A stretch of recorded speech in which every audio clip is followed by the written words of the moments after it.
Chicken pakora, হ্যাঁ সকালবেলা লুচি আলুর দম, হ্যাঁ চিকেন পকোড়া।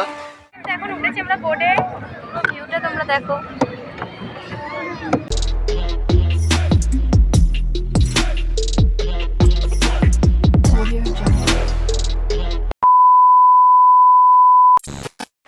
হে গাইস, কেমন আছে তোমরা? আশা করছি তোমরা খুব ভালো আছো। আমি কিন্তু ভালো আছি অনেকই। তো welcome back to our channel. তো নিউ ভিডিওতে তোমাদের কিন্তু অনেক অনেক স্বাগত। তো আজকে কিন্তু তোমার টাইটেল থাম্বনেল দেখে বুঝে গেছে আমি কোথায় আছি। আমি কিন্তু আজকে আবার যাচ্ছি পিকনিকে। এটা কিন্তু ফ্রেন্ডসরা মিলে, মানে বাবারই ফ্রেন্ডসরা মিলে কিন্তু সবাই মিলে কিন্তু আজকে পিকনিকে যাচ্ছি।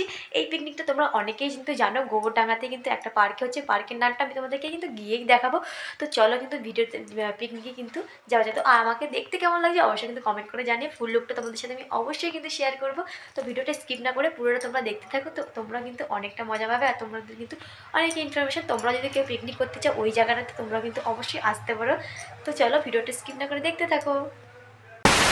কিন্তু পিকনিকে এই যে পৌঁছে গেছি গোবরডাঙ্গার কিন্তু এই কঙ্কনা বিনোদন উদ্যান। আমি কিন্তু এই ফার্স্ট টাইম এলাম, আর এই যে তোমাদের সাথে কিন্তু শেয়ার করছি। আর এই যে কিন্তু ভিতরের দিকে আমরা কিন্তু সবাই মিলে যাচ্ছিলাম। এই যে সামনে কিন্তু সবাই রয়েছে, আর আমি পিছনে পিছনে ভিডিও করতে করতেই আছিলাম। পুরোটা তোমাদের অবশ্যই কিন্তু আমি ঘুরে দেখাবো। আর যারা যারা এসছে তারা তো অনেকেই জানো এর ভিতরে কতটা সুন্দর সব কিন্তু পিকনিক স্পট। আমরা কিন্তু এসব পার খেতে এসে গেছিলাম চা।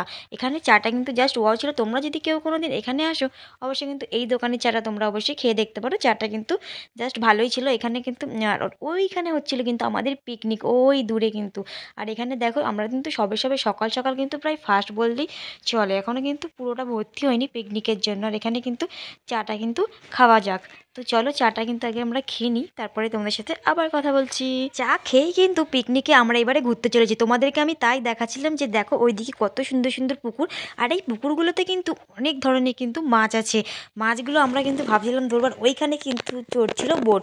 এখনও কিন্তু বোটটা কিন্তু চালানো শুরু হয়নি, কিন্তু একটা বেলা হলে বললো কিন্তু চালা শুরু হবে। তো আমিও কিন্তু বোটে উঠবো, তোমরা কিন্তু ভিডিওটা অবশ্যই কিন্তু দেখতে থাকো। আর এখানে কিন্তু আমার বরের সাথে কী একটা কথা নেই, কিন্তু আমি এখানে কথা কাটাকাটি হচ্ছিলো। যাই হোক, এইটুকুনি তো আমাদের দুজন একসাথে থাকলে কিন্তু হতেই থাকে। তো এখানে কিন্তু সবাই সামনে সামনে যাচ্ছিলো। আর এই দিক দিয়ে তোমরা কারা কারা এসছো এইখানে এই পিকনিক স্পটটাতে অবশ্যই কিন্তু তোমরা কমেন্ট করে জানিও। দাদা কি কি রান্না হবে দাদা? চিকেন পকোড়া, হ্যাঁ সকালবেলা লুচি আলুর দম, হ্যাঁ চিকেন পকোড়া, খাসির মাংস, ভেজ ডাল, হ্যাঁ বেগুন ভাজি, হ্যাঁ। চাটনি, পাঁপড়, ডাল ভাজি। এখন কি আলুর দম হচ্ছে? আলুর দম হচ্ছে।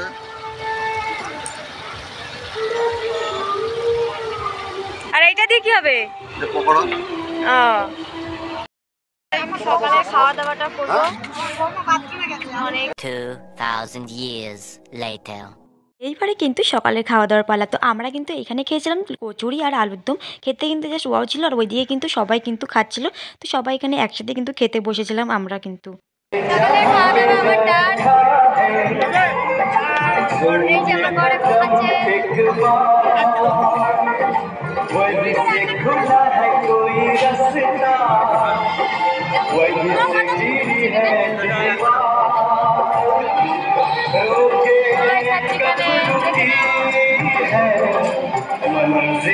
তোমরা তো দেখতেই পাচ্ছ কতটা কিন্তু আওয়াজ হচ্ছে। এর জন্য কিন্তু আমাকে কিন্তু পরে আবার এই ভয়েস ওভারগুলো দিতে হচ্ছে। আর এইখানে কিন্তু হচ্ছিল খেলা, মানে ওটা পিকনিক করতে এসে কিন্তু সবাই মিলে কিন্তু নিজেদের মধ্যেই কিন্তু খেলছিল। সেটাই কিন্তু তোমাদেরকে জাস্ট আমি দেখাচ্ছিলাম। আর এইদিকে দেখো যখন ঢুকেছিলাম তখন কিন্তু পুরো ফাঁকা ছিল, আর এখন কিন্তু যত বেলা হচ্ছে লোক কিন্তু পুরো ভরে যাচ্ছে। মানে পুরোটাই কিন্তু পিকনিক স্পট, সবাই কিন্তু বেশ পিকনিক করতে এসেছিলো।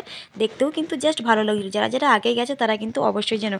আর এই ভিডিওটা কিন্তু আমার অনেক দিনকার আগেকার, আমার জাস্ট ছাড়তে কিন্তু লেট হয়ে গেল, তোমরা কিছু মনে করো না কিন্তু এই ভিডিওটা নিয়ে। আর এখানে দেখো আমার বর কিন্তু আগে আগে হেঁটে চলে যাচ্ছে, তাইকে বলছি চলো এইদিকে বাঘের সাথে একটু ফটো তুলতে চাই। এখানে হাতি নিয়ে এসে ছবি তুলছিলাম। হাতিগুলো কিন্তু দেখতে খুব ভালো লাগছে। দেখো এই শুটটা দেখো শুধু কত সুন্দর বলো। এখানে কিন্তু অনেক আর্টিফিশিয়াল এরকম আছে। এখানে শুধু হাতি না, ওইদিকে আরো কিছু আছে। যারা এসছে জানো, আমি কিন্তু গোবরডাঙ্গা পার্কে এই ফার্স্ট এসেছি। আর এখানে কিন্তু যে খেলাও হচ্ছে, ওইখানে কিন্তু খেলা হচ্ছে। ওদিকে চলে যাচ্ছে, আমি ওদিকে চলে যাচ্ছি।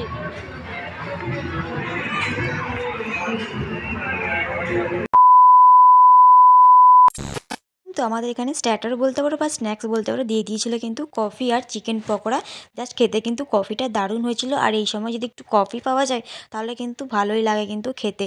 আর এখানে দেখো আমার মুখ চোখের কী অবস্থা হয়ে গেছিলো, দেখতে পুরো যে কেমন একটা লাগছিলো। আর এইখানেও কিন্তু দেখি আবার কিন্তু এরা মিউজিক্যাল চেয়ার খেলছিল, আর এখানে এতটা পরিমাণ সাউন্ড হচ্ছিলো যে তোমাদেরকে আমি কিছু শোনাবো কিন্তু একদমই কিন্তু এই সাউন্ডের জন্য কিন্তু কিচ্ছু শুনতে পাচ্ছিলাম না। পরে আমি গিয়ে দেখি এর জন্য কিন্তু আমাকে ভয়েস ওভারটা দিতে হচ্ছে। আর ওইখানটাতে দেখো কতটা কিন্তু তখন ফাঁকা ছিল, আর এখন কিন্তু পুরো ভরে গেছে বোর্ডে ওঠার জন্য। তো ওই দূরে কিন্তু তোমরা দেখতে পাবে, দেখলে অনেকটা কিন্তু ভিড় হয়ে গেছে। 2-3বার শুধু এখান দিয়ে পাক মেরে যাচ্ছে, এরকমভাবে পাক মেরে যাচ্ছি। পিছনে 2 কাকিমা রয়েছে, এই যে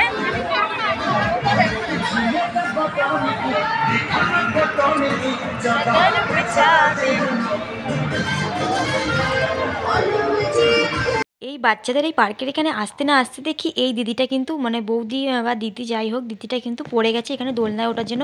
তাই কিন্তু সবাই মিলে কিন্তু ছুটে গেলাম, আর দেখি দিদিটার পায়ে কিন্তু অনেকটা কেটে গেছিলো। তোমরা দেখতেই পাবে কিন্তু রক্ত বেরোচ্ছিলো ওখানে, তাই জন্য সবাই বলছিলো যে জল টল দেওয়ার জন্য। আর পায়ে হাঁটতেও কিন্তু দিদিটার কেটে গেছিলো, কতটা একটা বড় অ্যাক্সিডেন্ট হতে গেছিলো। তাহলে তোমরা বলো তো, এই যে দিদিটা কিন্তু এখানে জল দিচ্ছিলো। তো সবাইকেই বলছিলাম যে জল দিয়ে দাও ভালো করে, যেতে পাটা কিন্তু নোখটা অনেকটা পরিমাণে কিন্তু এখানে কিন্তু ওনার ফেটে গেছিলো, কিন্তু দেখতে খুবই খারাপ লাগছিলো। এই ঠান্ডার মধ্যে যদি পাটা যদি এরকম কেটে যায় কতটাই না লাগে বলো। আর এখানে দিচ্ছি এই বাচ্চাটাও দোল খেতে খেতে পড়ে গেছে। কিন্তু বাচ্চাদের কিন্তু অনেক রাইড ছিল, তোমাদের যদি বাচ্চা নিয়েও আসতে চাও তাহলে কিন্তু অবশ্যই তোমরা এখানে বাচ্চাদেরকে নিয়েও আসতে পারো। অনেক ধরনের কিন্তু দোলনা ছিল এরকম। আমি কিন্তু দেখো আমিও কিন্তু বাচ্চাদের মতন এই দোলনায় উঠে পড়েছিলাম দোল খাওয়ার জন্য। আর আমার একটু বসতে দিবি, বসতে দিবি আমাকে একটু, অনেকক্ষণ পর পেয়েছিস। চলে এলাম, তারপরে অনেক প্রতীক্ষার পরে কিন্তু এইখানে আমরা এইবারে সবাই মিলে কিন্তু উঠবো বোর্ডে। আমি কিন্তু এই ফার্স্ট টাইম কিন্তু বোর্ডে উঠবো বলে আমার কিন্তু খুব ভালোও লাগছিলো আর একটু ভয় ভয় লাগছিলো। আর এখানে কিন্তু বাচ্চা পার্টিদের সাথে কিন্তু বোর্ডে আমরা উঠে পড়েছিলাম, আর বাচ্চাগুলোই কিন্তু বোর্ড চালাচ্ছিলো, যেহেতু আমি পারি না এই জন্য কিন্তু ওরা বোর্ড চালাচ্ছিলো। এই বোর্ড থেকে নেমেই কিন্তু আমাদের এবারে দুপুরে লাঞ্চ করার পালা। আমাদের কিন্তু দুপুরে লাঞ্চ করতে করতে প্রায় 3টে, 3:30, 4টে বেজে গেছিলো। তো এখান থেকে চলো ঘুরে নিই, তারপরে কিন্তু লাঞ্চে কী কী আছে সবটা তোমাদের সাথে শেয়ার করবো। 2000 years later. তো এই যে দুপুরে লাঞ্চ করতে কিন্তু বসে বসে, দুপুর না এটা কিন্তু তোমরা বিকেলই বলতে পারো। তো এখানে কিন্তু ভাত আর লেবু কিন্তু আমাদের পড়ে গেছে। তারপরেই কিন্তু দিয়েছে যে ভেজ ডাল আর বেগুন ভাজা। খেতে কিন্তু জাস্ট ভেজ ডাল আর বেগুন ভাজাটা কিন্তু ভালোই লাগছিলো, তার সাথে যদি হয় এরকম একটু লেবু। তারপরেই কিন্তু দিয়ে দিয়েছিল এখানে খাসির মাংস মানে মাটন। খেতে কিন্তু ভালোই ছিল, লাল লাল ঝাল ঝাল তোমরা কিন্তু দেখতেই পাচ্ছ। তারপরে কিন্তু চাটনি পাঁপড় মিষ্টি এইসবই কিন্তু দিয়েছিল, সেগুলো কিন্তু আমার আর ভিডিও করা হয়নি। তারপরে খেয়ে দিয়ে কিন্তু সবাইকে দেওয়া হয়েছিল এখানে কিন্তু কোল্ড ড্রিঙ্কস। তো আমি এখানে কোল্ড ড্রিঙ্কসটা খাচ্ছিলাম, আর যে সবার যে কী গল্প শুনছিলাম সেটাই আমার ঠিক এখনও মনে পড়ছে না, যেহেতু তোমাদের সাথে কিন্তু শেয়ার করতে পারছি না। তো আজকের ভিডিওটা কিন্তু কেমন লাগছে তোমাদের অবশ্যই কিন্তু কমেন্ট করে জানাতে পারো, আর তোমাদের যদি পার্কের ডিটেলস লাগে অবশ্যই কিন্তু কমেন্ট করে আমাকে জানাতে পারো। আর তোমাদেরকে আমি এটাই দেখাচ্ছিলাম যে আমি এটা খাচ্ছি কি বলো তো, এটা কিন্তু আমরা খাচ্ছিলাম কোল্ড ড্রিঙ্কস। তোমরা কিন্তু একদম উল্টো পাল্টা কিচ্ছু ভেবো না। চলো কোল্ড ড্রিঙ্কসটা খেয়ে নিই, তারপর তোমাদের আবার কথা বলছি। কিন্তু দেখো খাওয়া দাওয়া শেষ হয়ে গেছে, তো এখানে সব গোটানো পাত্র কমপ্লিট। এইবারে কিন্তু সবার বাড়ি যাওয়ার যেতে হবে। এখানে কিন্তু যত মানুষ ফিরে কিন্তু সবার কিন্তু খাওয়া দাওয়া কমপ্লিট হয়ে গেছে, সবাই কিন্তু এখন বাড়ি যাওয়ার জন্য সব প্রস্তুত। এই যে মাল টাল সব গাড়িতে তুলে নিয়েছে, এবারে বেরিয়ে যেতে হবে 5টার মধ্যে। এখানে টাইম 5টার মধ্যে কিন্তু এখান দিয়ে বেরিয়ে যেতে হবে, জন্য সব গোটানোপত্র কমপ্লিট। আমরা এবারে বাড়ি যাবো। চুল টুল গুটি পুরো তুলে নিয়েছি, সোয়েটার পরে নিয়েছি, ঠান্ডা পড়ে গেছে এখন, দেখছি রোদ নেই, পুরো সূর্য চলে গেছে অস্ত। চলো এবার বাড়ি যাবার পারলা। তো ভিডিওটা কেমন লাগবে তোমাদের অবশ্যই কমেন্ট করে জানিও, আর চ্যানেলটা যারা নতুন আছে অবশ্যই কিন্তু চ্যানেলটা সাবস্ক্রাইব করতে কেউ ভুলে না। তো দেখা হচ্ছে অন্য কোনো ভিডিওতে। আজকে কিন্তু একটা